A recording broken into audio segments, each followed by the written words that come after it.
y el ahorro de gastos del Estado mismo. En los monitoreos que se han realizado en las Juntas han gastado pues miles, por no decir millones de dólares, porque cuesta muchísimo traer muestras a Lima, analizarlas, devolverlas, entrar a campo, etc. Todo ese procedimiento es muy caro, y un lote como los que se concesionan en la Amazonía, que son de esa amplitud, o sea, monitoreos,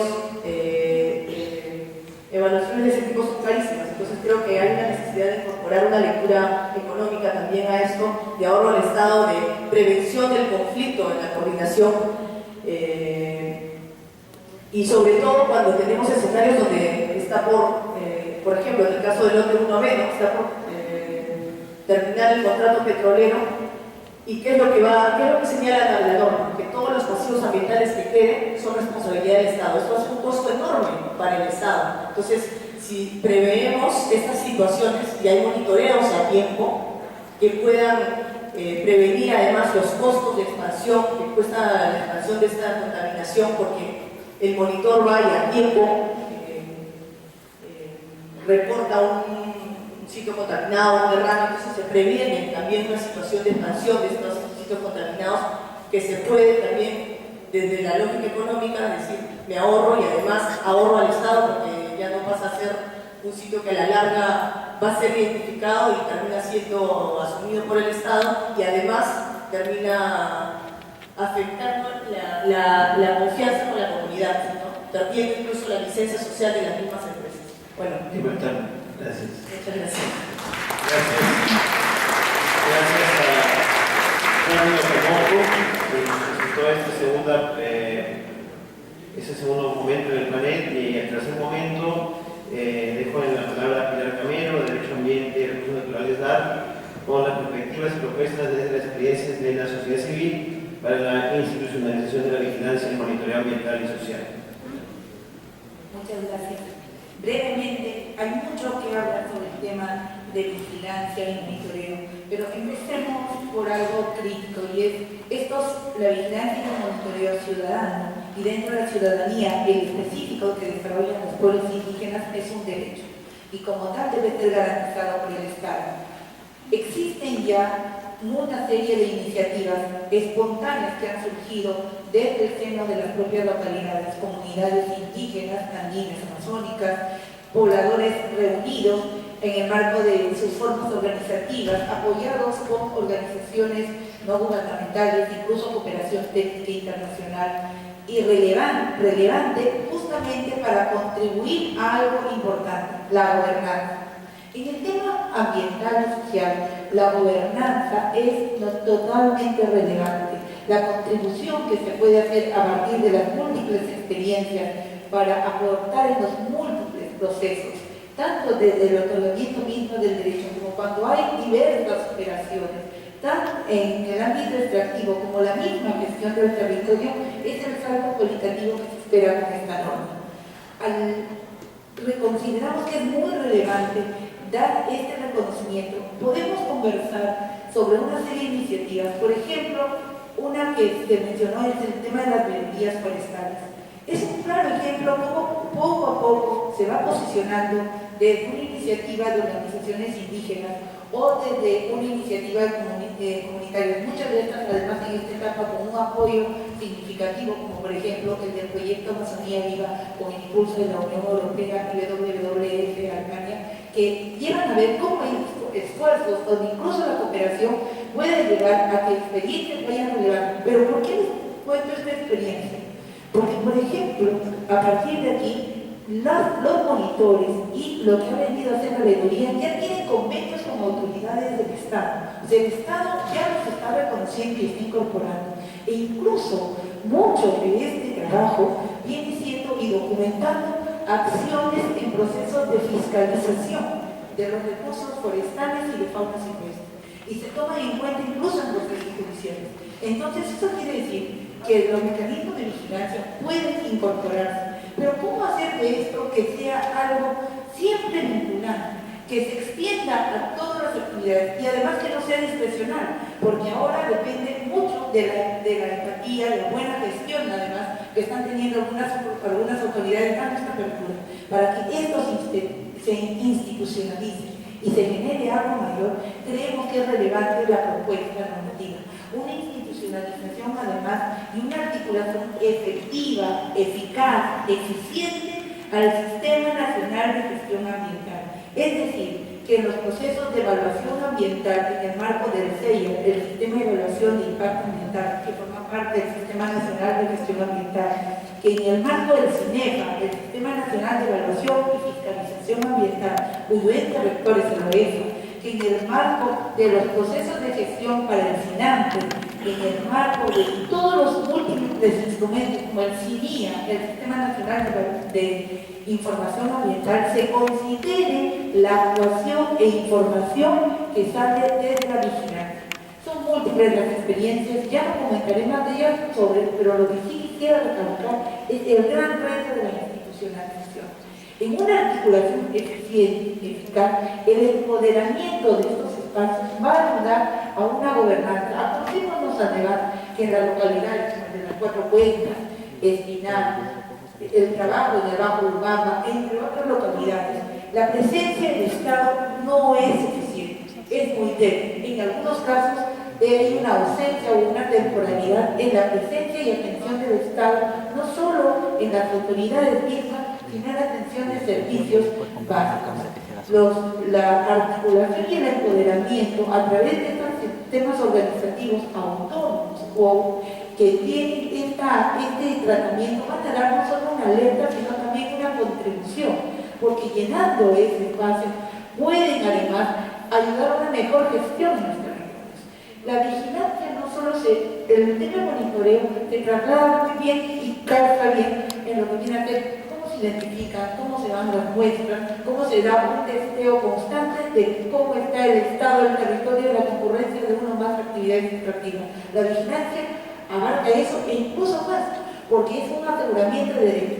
Cuando aseguramos derechos, podemos asegurar no solo la conservación del ambiente, no solo el territorio, sino además derechos a la vida, a la salud pública, al mantenimiento de los ecosistemas. Podría asegurarse además un soporte de alerta cuando una actividad se viene desarrollando, hay o no hay consulta pública, hay o no consulta previa, cuáles son las mejores condiciones para generar legitimidad.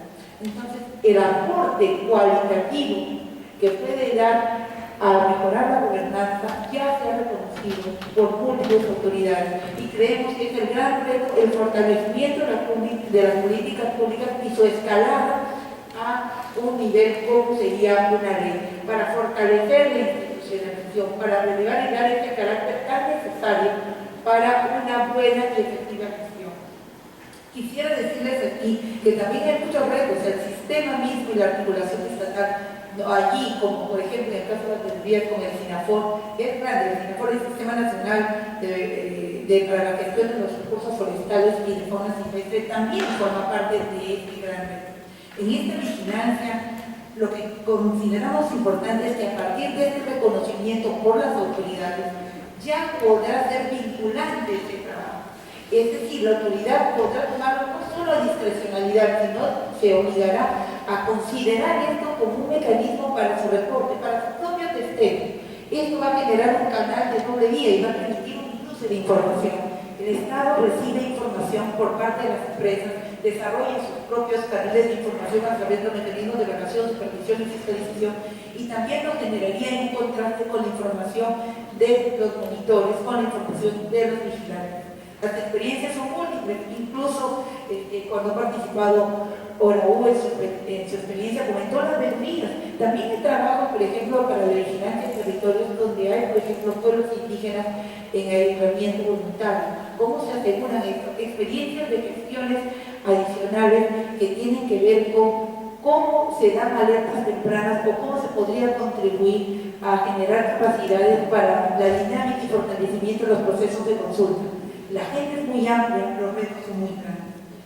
Quisiéramos finalmente cerrar en que la oportunidad de la contribución, si bien es muy crítica en los procesos de evaluación, fiscalización y supervisión ambiental, también es coadyuvante de todos los procesos. No solo podría ser para los procesos de otorgamiento de derechos, sino la identificación de cómo están los ecosistemas y cómo está el ambiente. van a permitir la identificación de impactos acumulativos y cinéticos, que es una tarea que el Estado no lo incluye aún en los instrumentos. Los instrumentos de gestión ambiental como el EIA hacen un análisis solo proyecto por proyecto, y la concurrencia de varios proyectos en una localidad, esto podría ser relevado a partir del cruce de información con los monitores, con vigilantes. Podrían dar una visión holística, que eso podría contribuir. Entonces, creemos que hay muchas oportunidades, y además de llenar los vacíos de información. Finalmente, ya para terminar, consideramos que la posibilidad de contar con todos ustedes aquí no solo releva la importancia que tiene esto y que ya ha calado en muchos actores, sino que podemos llevar esto a una implementación, hacer que estas prácticas que vienen ocurriendo, algunas desconectadas aún de una oportunidad de hacer y articular eficientemente el sistema de gestión ambiental, se superen con normas como esta, y que además se permita luego un fortalecimiento de las iniciativas a partir de abrir puertas para el tema de financiamiento, abrir oportunidades para capacitación y mejoramiento de las propias dinámicas y su articulación. Sin más, porque ya entiendo que la sesión está bastante avanzada y nos interesa mucho conocer lo que son sus preguntas, sus inquietudes, cedo el paso a Verónica, quien moderará, a Javier, quien dará este cierre, y bueno, muchas gracias por su atención.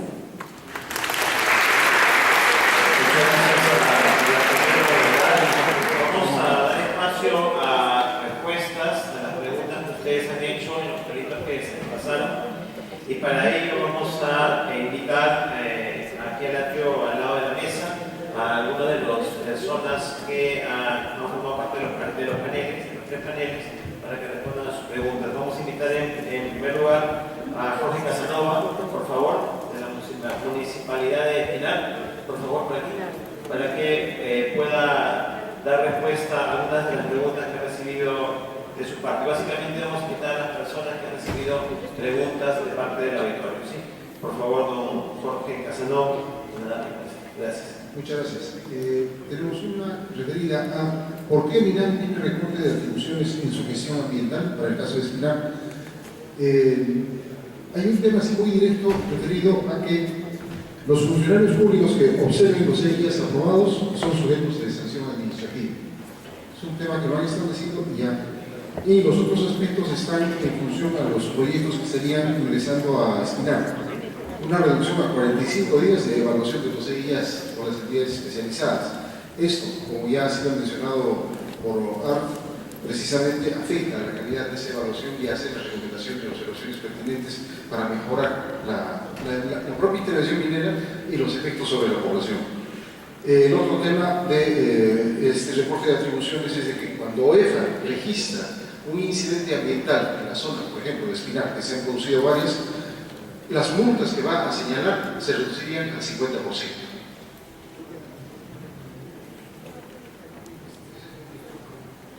Okay. Muchas gracias por su participación, y entonces en segundo lugar vamos a invitar para dar respuesta a las preguntas que ha recibido al señor Nacho Baker, especialista en participación ciudadana y funcionamiento.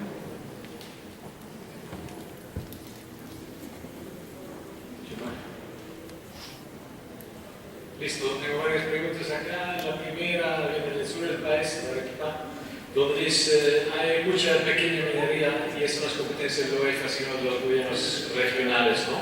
Y locales.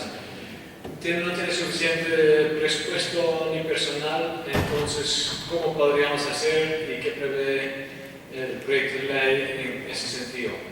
Bueno, primero yo diría es muy importante justamente complementar esas deficiencias, digamos, por comités de vigilancia, que si siempre están en el lugar mismo, ¿no? Siempre están presentes, conocen su lugar, pueden vigilar, pero también, como hemos visto, pueden pasar la voz y avisar, ¿no? Dos, creo que no es una justificación que no tiene suficiente personal y presupuesto. Estamos en un país sumamente minero, ¿no? Donde el enfoque de la inversión es no tanto diversificado, es industrias extractivas. debe haber suficiente presupuesto personal para atender esta problemática de pequeña minería también, ¿no? Sé que es complicado, pero no es una justificación. Y bueno, pido a Juan que tal vez después nos explique un poco cómo es el vínculo con los gobiernos locales en la propuesta misma, ¿no? Que es parte de la pregunta. Otra pregunta es, ¿cuál cree que sean las razones verdaderas por lo cual que el molibdeno no está tomado en la normatividad, ¿no? Bueno, es muy difícil contestar porque no hago obviamente las leyes y la normatividad, pero la prevalencia de la inversión económica y, digamos, en las industrias extractivas sobre el cuidado del medio ambiente se observa en muchas, normativas y leyes en actuar, entonces podría ser parte de la respuesta, ¿no? Otra pregunta es que hay muchas empresas mineras que piden la eliminación del financiamiento de la UEFA, ¿no? Para la vigilancia, incluso que lo devuelvan vía Indecopi. ¿Qué propuestas tenemos para frenar dichas pretensiones y también, acciones como el paquetazo? Bueno, yo creo que la respuesta queda en la sociedad civil, ¿no? No son unas personas que lo pueden hacer. El país tiene que saber qué está pasando. El paquetazo no está muy bien difundido tampoco, ¿no? Entonces, además, no fue un proceso muy consultativo para la elaboración de la misma ley 3023.0. Entonces, ahí, al final, la sociedad civil, con apoyo de congresistas, con redes, yo sé que, por ejemplo, la Cumbre de los Pueblos vinculada a la COP pide la anulación de esa ley, ¿no? Entonces, esos tipos de iniciativas hay que fortalecer. Hay una pregunta sobre cuál es la influencia de las rondas campesinas en Cusco en cuanto a todos esos temas ambientales, ¿no? Bueno, hablando, por lo menos Cusco es grande, obviamente, ¿no? Pero del caso de Espinar, la temática de las rondas no es tanto lo ambiental, es más territorial, linderas, etc., ¿no? Son más desde las comunidades que nacen los comités de monitoreo y vigilancia, y entonces no hay una base muy fuerte desde las ondas en este momento todavía. Llegan las preguntas nuevas. A ver, tal vez mientras que lo leo hay otros. Ok, gracias, Sar. Y tenemos luego la participación del señor Braulio Buendía, del proyecto Amazonía Arriba. Vamos a ver. ¿Te dijo? Sí, Sí. claro, para que se escuche mejor. Que le avise a las personas que Ok, gracias. Había una pregunta, dice si el tema de la limitada capacidades individuales y comunitarias de la veeduría forestal quizás deba ponerse énfasis en mejorar las metodologías de aprendizaje para adultos. Sí, totalmente de acuerdo. Y creo que por eso sugeríamos un sistema de empoderamiento de capacidades teniendo en cuenta el grado generacional y también el tema cultural. Otra pregunta es cómo sería la implementación de la veeduría indígena. Creo que hay dos formas, como se viene haciendo a través de las propias organizaciones y comunidades indígenas, pero también con una corresponsabilidad del Estado y del sector privado que vienen trabajando de una manera concertada. Primero habría que ver la forma como se aprueba esta iniciativa de tener un sistema de veedurías y con ello de un plan de acción. A los organizadores del foro público, ¿por qué no se hacen estos foros públicos digitalizados? Bueno, eso lo hablamos a la mesa, pero sí creo que y creo que es importante, pero en el tema forestal sí venimos trabajando con las organizaciones en cada gobierno regional. ¿Cuáles son los indicadores del sistema ambiental en agua, biodiversidad y hábitat que se tiene, ¿no? Y si se tiene cifras concretas en la línea base? Cuando hablamos de línea base nos referíamos a un diagnóstico organizacional y de capacidad y potencial básicamente forestal de las comunidades. La biodiversidad de la ganadería no está viendo temas de agua, ¿no? y otros elementos de recursos naturales. Es importante a donde se aspira que esa organización tenga un conocimiento integral de gestión comunitaria. Es un anhelo a donde se puede apuntar, pero sí el trabajo de la veeduría, vinculando con el tema del monitoreo, es básicamente la vigilancia del debido proceso, del debido cumplimiento y alertar los daños que podrían vulnerar sus derechos. Y para ir terminando, se dice que el tema forestal, ¿qué apoyo tiene para el Estado mediante el INRENA para fiscalizar a los madereros? ¿no? ¿Qué solución se plantea ante estos problemas? Bueno, la autoridad forestal hay nacional y hay en el ámbito regional. Lo que podríamos estar diciendo acá es que a partir de la firma de los convenios de cooperación entre la autoridad forestal y las veedurías forestales, como también los organismos supervisores como es los INFOR y la veeduría, se están haciendo para de alguna forma formalizar el rol de la veeduría, fiscalizar el trabajo y convertirse en un punto focal para llegar a las comunidades como un intermediario calificado de la veeduría a través de sus organizaciones indígenas, porque muchas iniciativas de fiscalización del propio Estado no pueden ingresar a las comunidades indígenas. No hemos visto todas estas muertes de los hermanos, lamentablemente, que había denuncias, y justamente la veeduría está cumpliendo el rol de ser un ente intermediario en esto. Y la última es, aquí en la capital hay organizaciones no folclóricas, entre otras, que podrían ayudar a la veeduría si se pide de alguna forma que se extienda estas iniciativas para poder cumplir. Sí, es una iniciativa importante y ojalá que en el futuro podamos implementarla. Gracias. Muchas gracias. Señor Claudio indicamos por favor a Walter Pereira de AMAS, ¿sí? De AMAS de Tronco, para que pueda también responder unas preguntas, y luego también, luego de Walter, quizá la presencia de Iván Bajope, que también ha recibido algunas preguntas. Sí. Bueno, aquí, si no puedes poner aquí.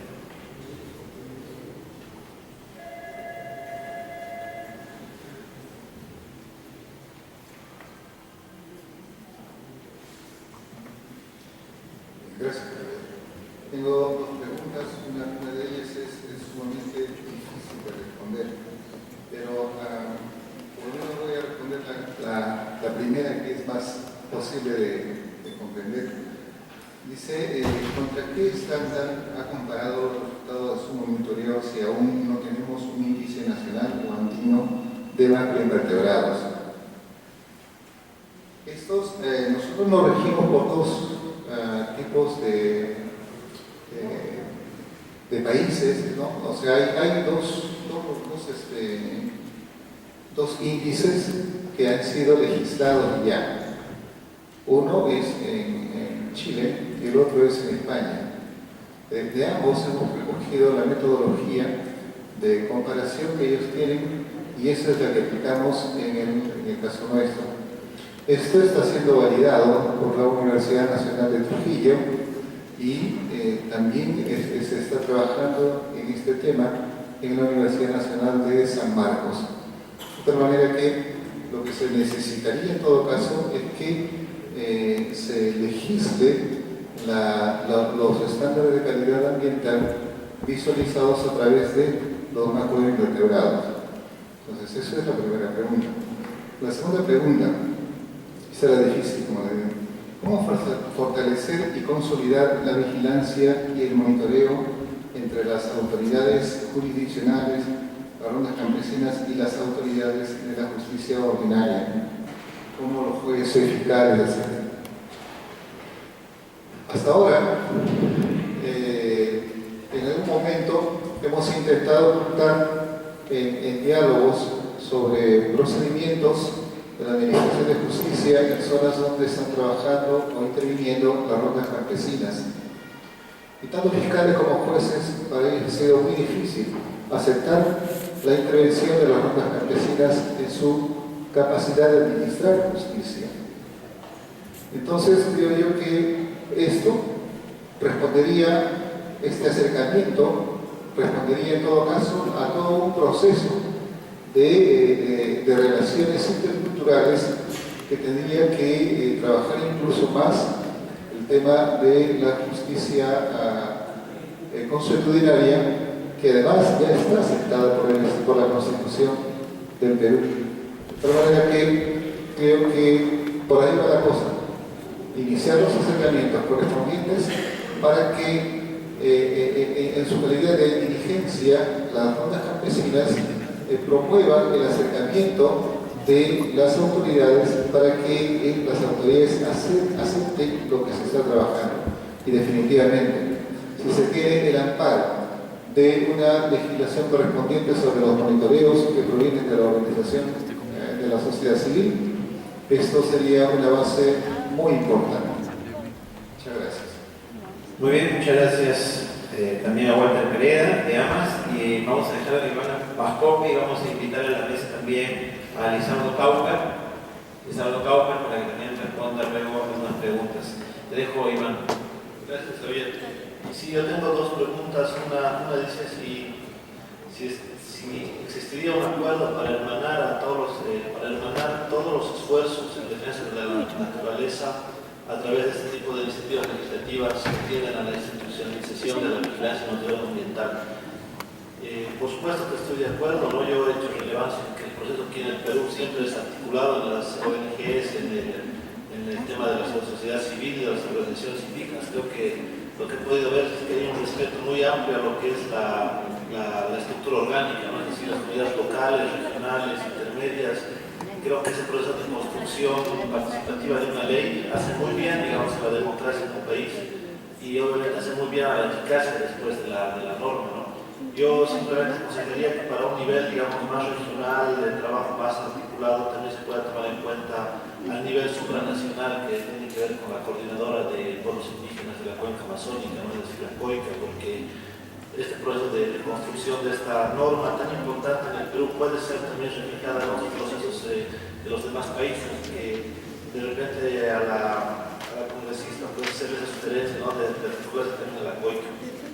La otra pregunta dice, ¿hay experiencias que se han logrado sobre el monitoreo con un instrumento de gestión en los procesos de consulta? Sí, yo hubiera traído un libro que hace tiempo que se ha hecho sobre una investigación aplicada de un proceso de consulta, justamente en Charagua Norte también, donde trabajé, como les mencioné, donde se hizo un proceso de consulta sobre una sísmica muy grande en las 30 comunidades que conforman esta TCO, este territorio colectivo indígena guaraní, y obviamente el monitoreo ambiental fue quien salvó, digamos, de alguna manera las grandes falencias que tuvo en un inicio este proceso de consulta y participación.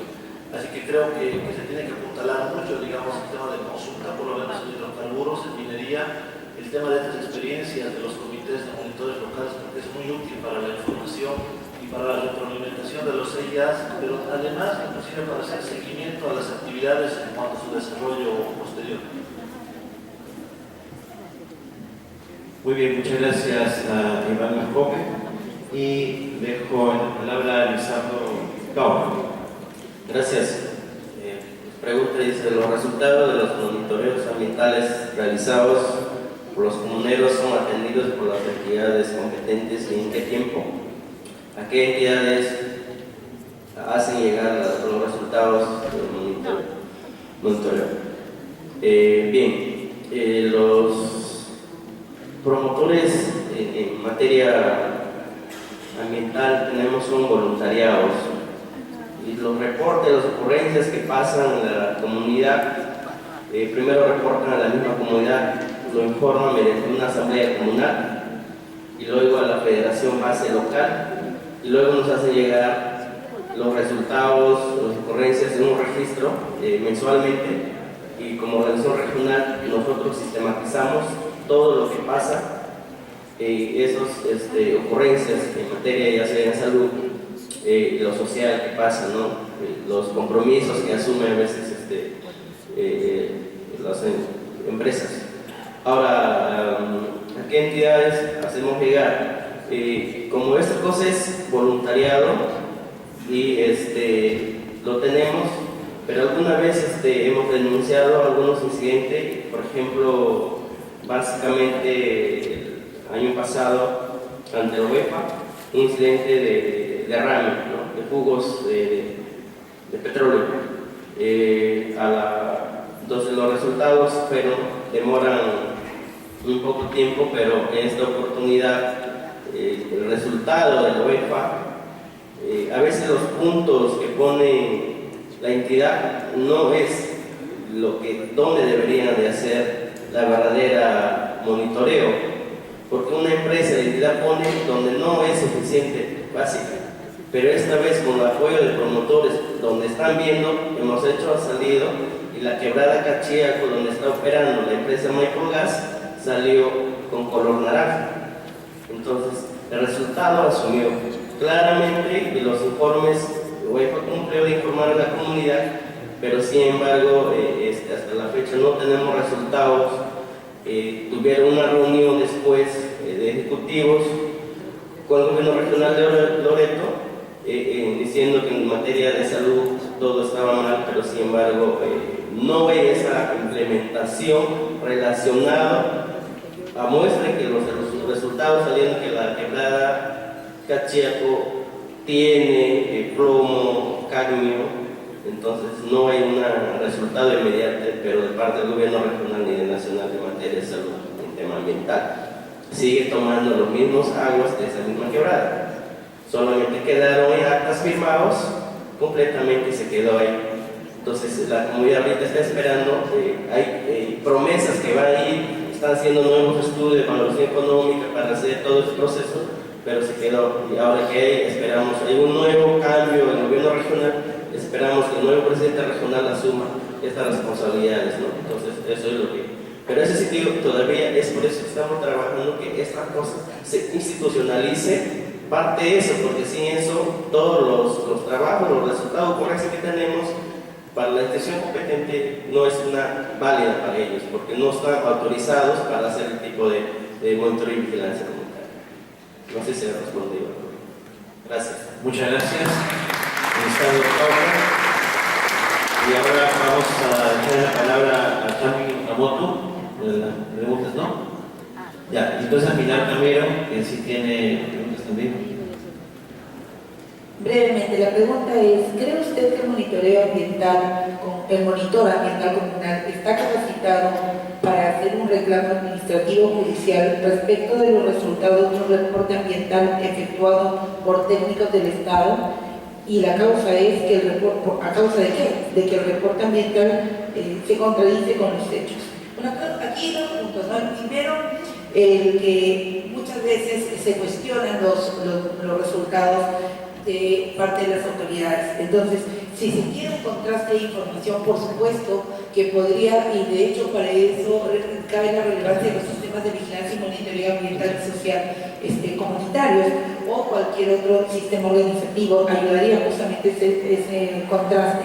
Pero ¿qué hacer en concreto? O sea, y si se puede cuestionar esto, por supuesto que puede hacerse, hay canales administrativos, canales judiciales, posiblemente no para todos los monitores pueda ser accesible hacer o tramitar rápidamente uno de estos procedimientos, ¿no? Y articularse al sistema formal para justamente poner la información de contraste y generar cambios en esos reportes. Entonces, ¿qué hacer?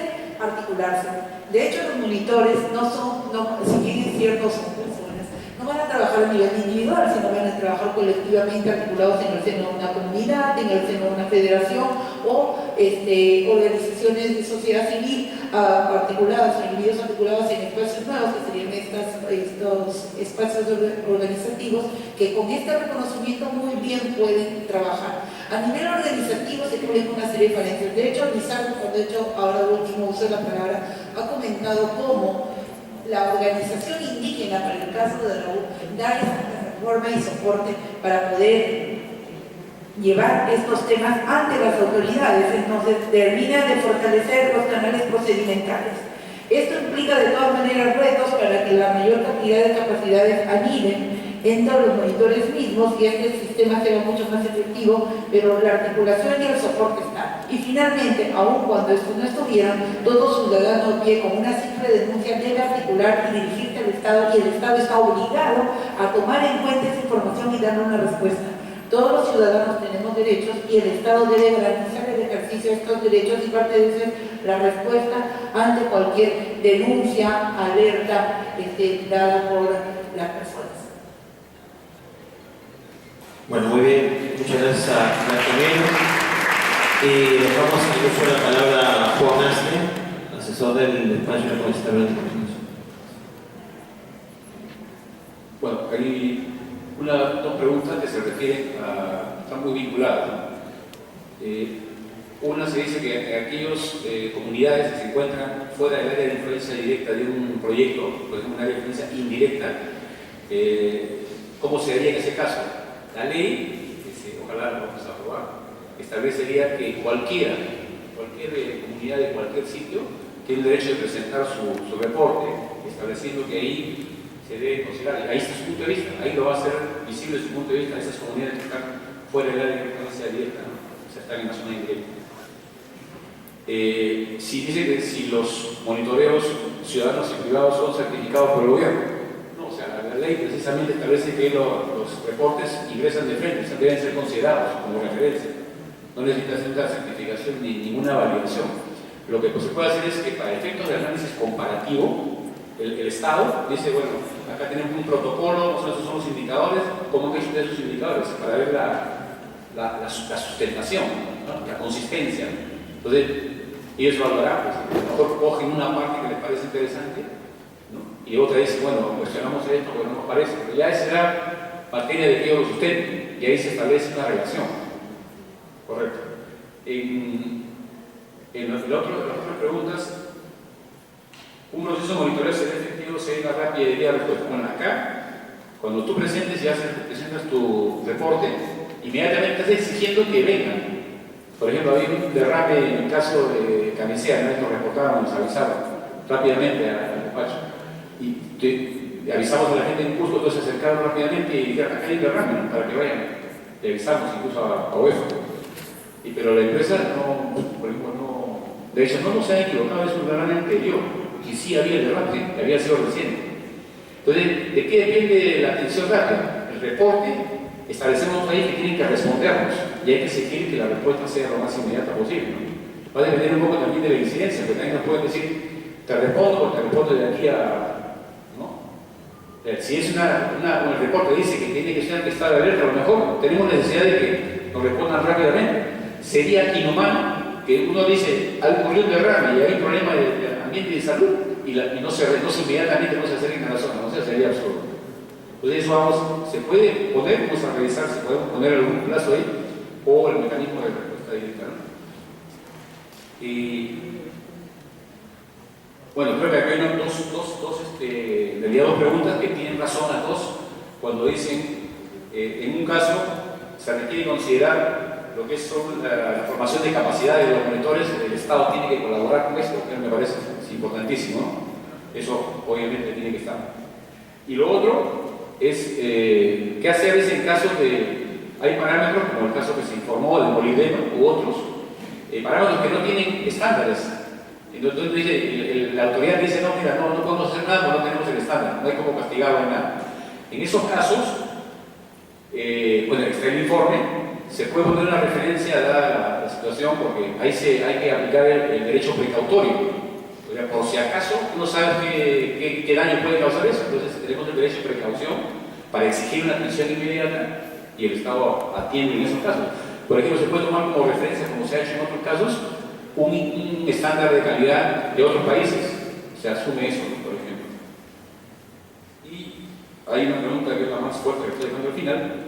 Bueno, acá la primera acá dice, ¿qué hacer en el caso de Loreto si esta ley se debe aplicar inmediatamente para depender de que se apruebe la ley, para depender de nosotros, para que efectivamente los reportes que hacen el pastaje de corrientes, digamos, se apruebe la ley, debe ser reconocido y se puede actuar nacional e incluso internacionalmente.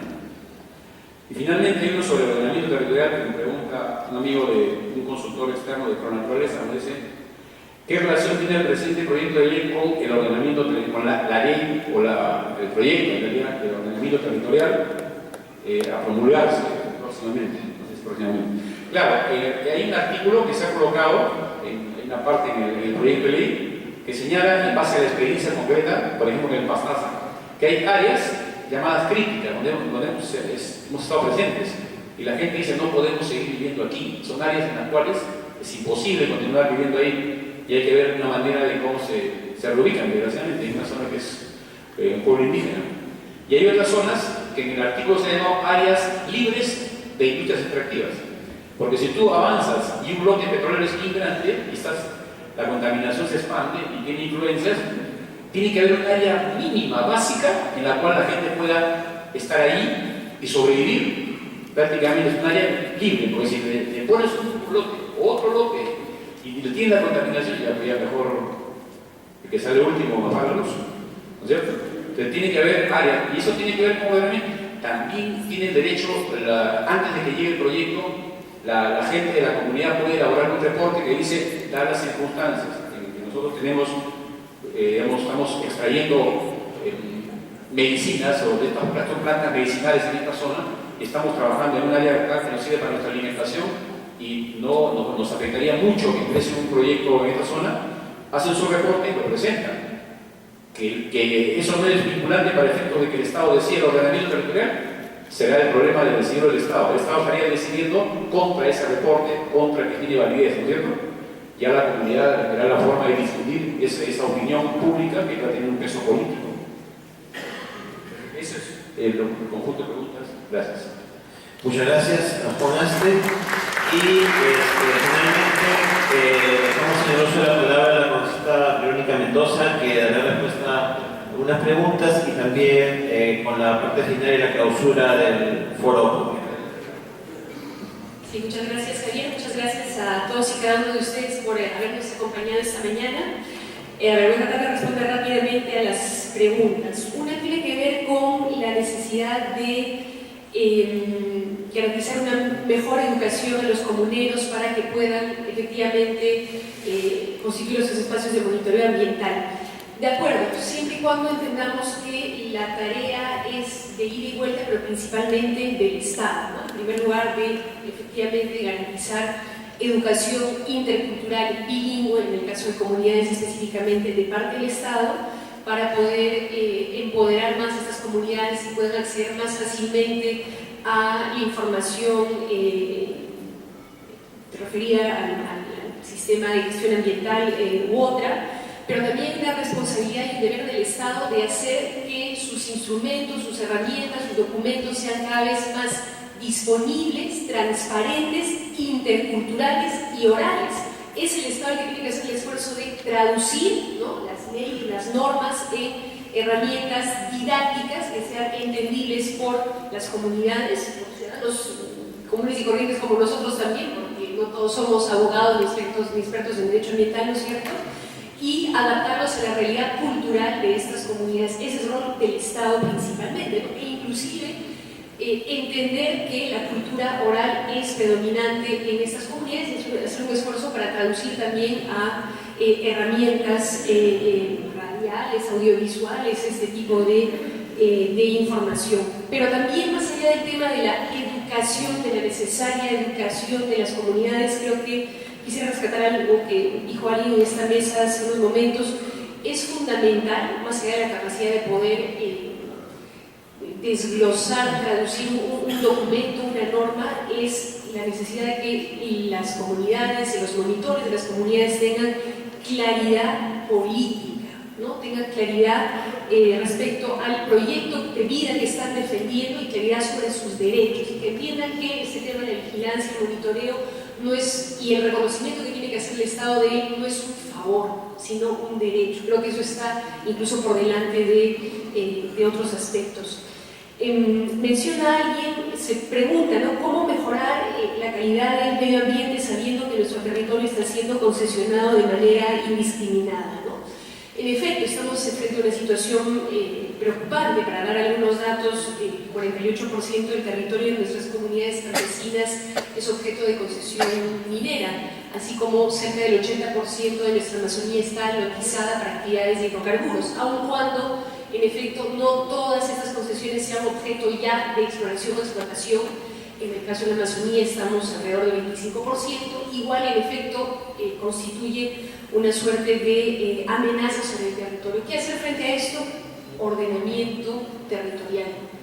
Definir participativamente, descentralizadamente, cómo ocupar el territorio y cómo utilizar los recursos naturales de manera sostenible con una visión de largo plazo, incorporando variables que no solamente sean económicas y rentistas, sino también variables sociales y ambientales. Eso tiene que ver con la siguiente pregunta que nos plantea, que nos inquiere sobre los proyectos de ley presentados tanto sobre ordenamiento territorial como sobre el tema de la protección de cabeceras de cuenca. El proyecto de ley de ordenamiento territorial fue ampliamente debatido por parte de la Comisión de Descentralización aquí en el Congreso de la República, a través además de una serie de foros, audiencias descentralizadas en, no sé, creo que una decena de regiones del país, donde se recogió aportes, experiencias, críticas de ciudadanos, funcionarios de gobierno regionales, etcétera, etcétera, y se construyó lo que se llama un predictamen, es decir, una propuesta que pasa a ser debatida por la comisión para que luego pueda ser aprobada en el pleno. Y es en esa etapa, ¿no?, en la que el predictamen, que ya había recogido todos los aportes de todas estas audiencias y las opiniones técnicas de distintos sectores, es en ese momento en el que pasa la Comisión de Descentralización, que lamentablemente se ve bloqueado por la falta de voluntad política de ciertos actores y porque también en medio de eso es que llega el famoso paquetazo antiambiental, la Ley 3230, que como sabemos, entre las múltiples cosas que plantea es de alguna manera quitarle la rectoría al Ministerio del Ambiente, que venía conduciendo este proceso con los gobiernos regionales de manera interesante, y pasársela a la presidencia del Consejo de Ministros, por lo cual significa pasársela a nadie, ¿no?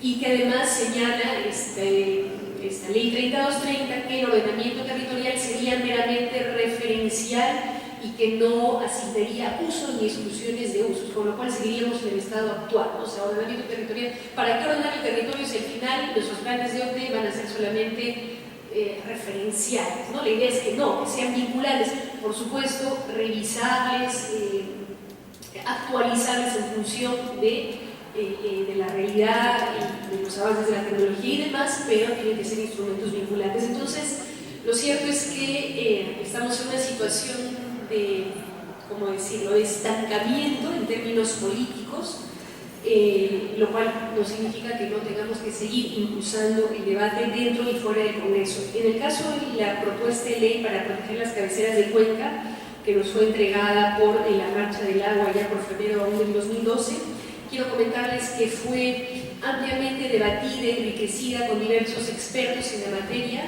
y que también se construyó un predictamen con la Comisión Agraria.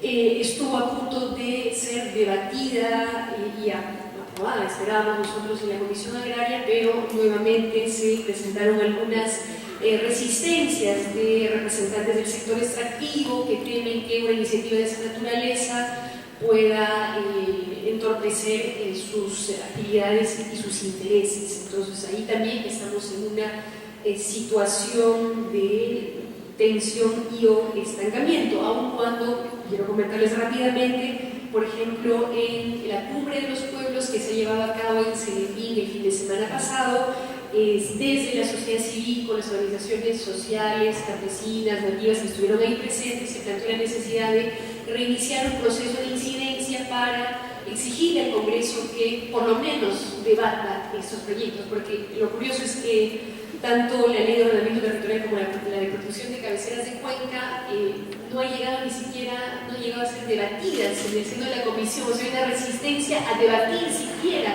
estos proyectos. Y bueno, nosotros creemos que en el debate podríamos ganar, aun cuando, y con eso voy a la última pregunta, a veces se gana en el debate, pero se pierde en los votos. Es un poco lo que ocurrió con el paquetazo antiambiental. Me preguntan aquí, ¿no?, ¿qué ha hecho el Congreso para legislar contra los efectos negativos del paquetazo? Bueno, el problema es que el paquetazo lo aprobó el Congreso. O sea, lo envió el Ejecutivo, pero quien le dio el visto bueno final fue el Congreso de la República, con resistencia y oposición de algunos pocos congresistas, entre los cuales estuve yo, pero lamentablemente fue así, a pesar de que se evidenció de que este paquetazo, esta propuesta normativa, para empezar, no tenía un adecuado sustento técnico, no había nada que avalar esta idea de que para atraer inversiones y revertir la crisis económica era necesario debilitar la institucionalidad ambiental, ¿no? Porque ese ha sido el pretexto. Necesitamos atraer inversiones porque los precios de los minerales están reduciéndose, entonces necesitamos implementar algunas medidas, y entre esas medidas estaba el debilitamiento del OEF y del Ministerio del Ambiente, y no ha habido ningún sustento técnico, económico, financiero que nos explique cómo es que debilitar la institucionalidad ambiental, recortar las capacidades a la OEFA, iba a supuestamente atraer inversiones y supuestamente mejorar la situación económica del país. Sin embargo, como les decía, para mí fue clarísimo que ganamos en el debate, pero en el momento de los votos se impusieron otras ideas, porque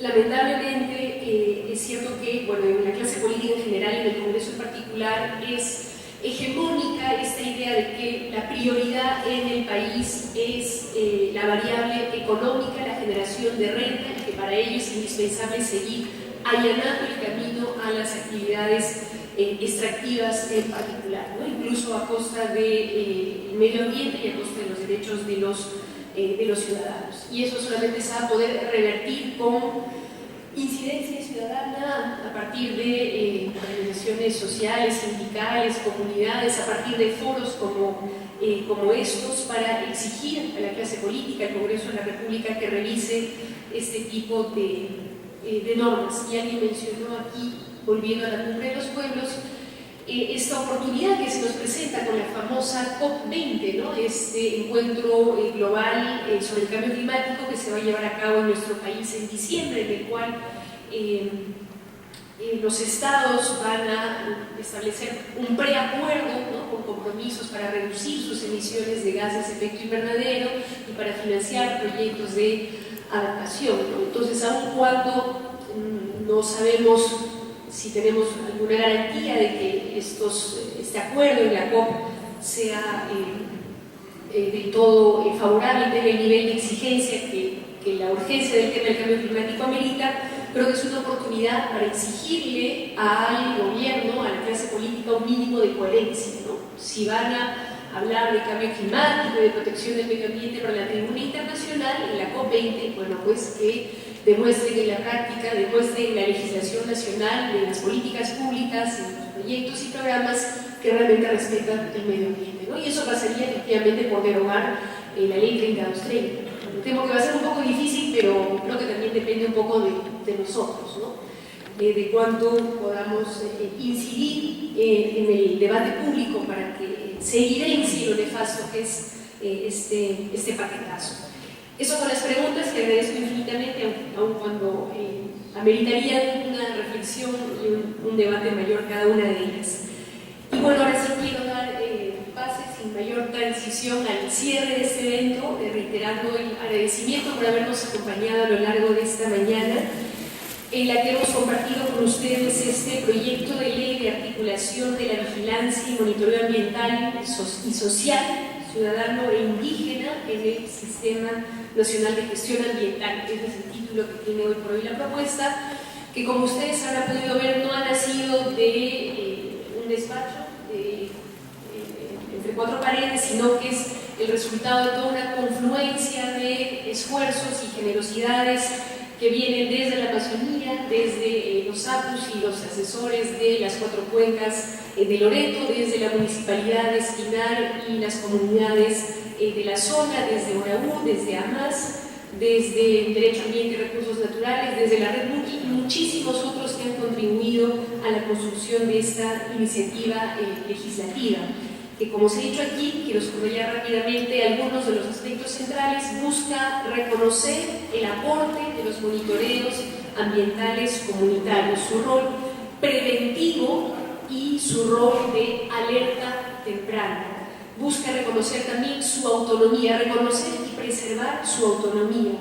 Autonomía para definir sus líneas de base, sus propios protocolos, sus indicadores, para definir su propio plan de monitoreo, su propia metodología para recoger la información, autonomía en el momento del recojo de la información, autonomía para elaborar y difundir sus reportes.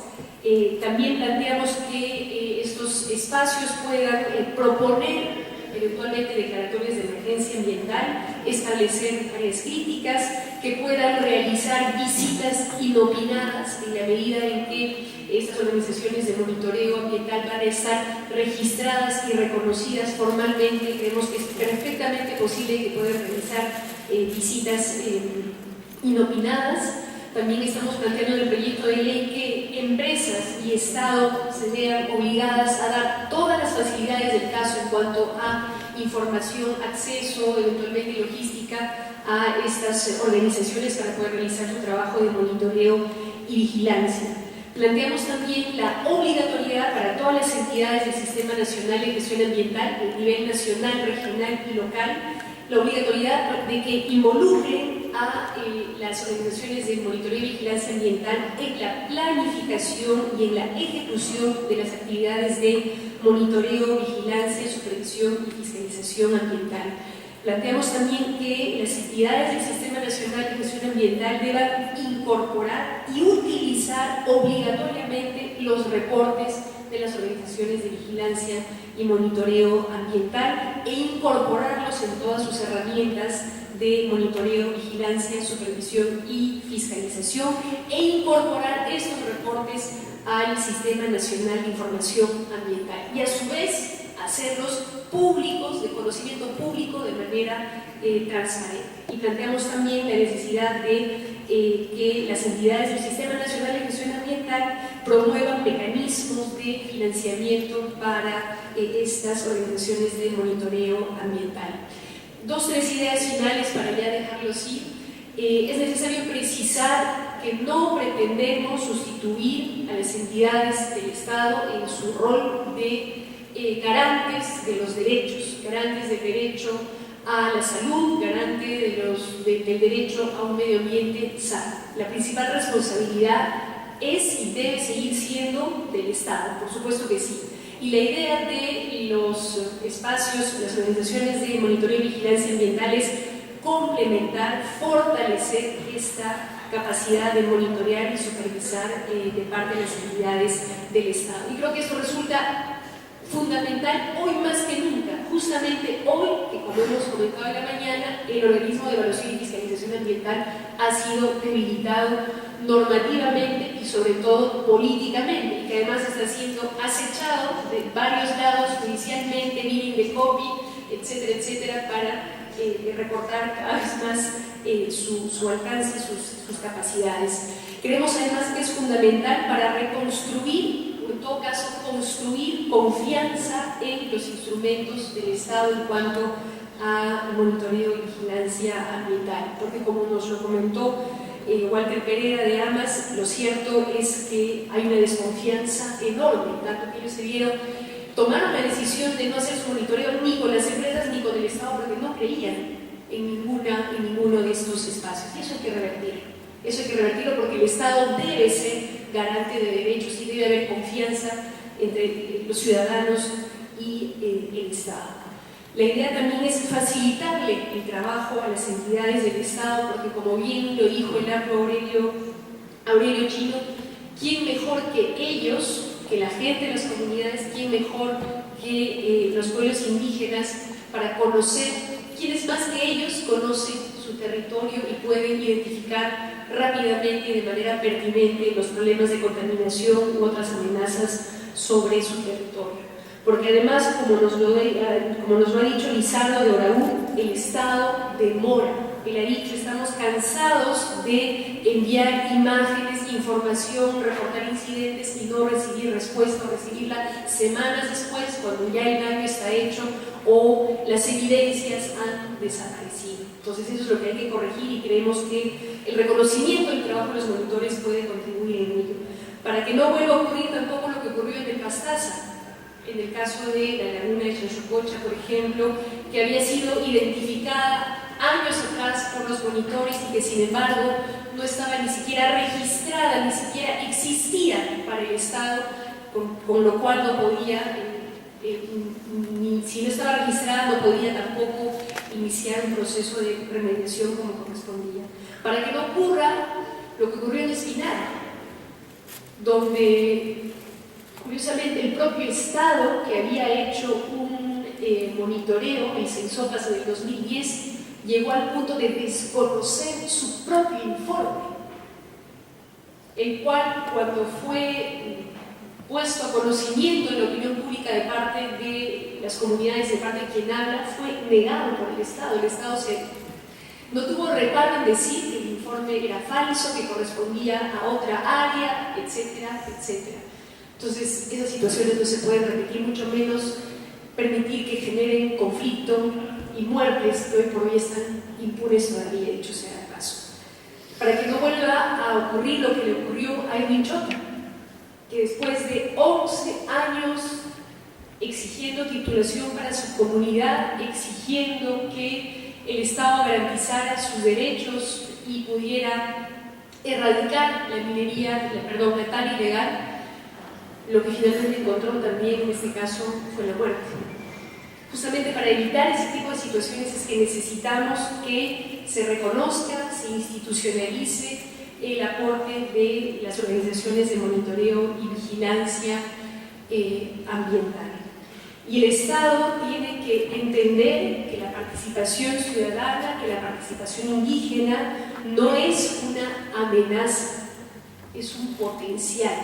Y que un Estado verdaderamente democrático es aquel que es transparente y que incorpora en todos sus procesos de decisión la participación ciudadana. Y creo que estamos en tiempos en que nos merecemos un Estado verdaderamente democrático, y en ello queremos contribuir con esta propuesta legislativa, respecto a la cual espero que nos sigan acompañando, como decía al inicio de este evento, en todo el proceso de incidencia que nos espera todavía para lograr su aprobación y luego su implementación. Así que esperamos seguirnos encontrando en este largo camino. Muchísimas gracias por habernos acompañado.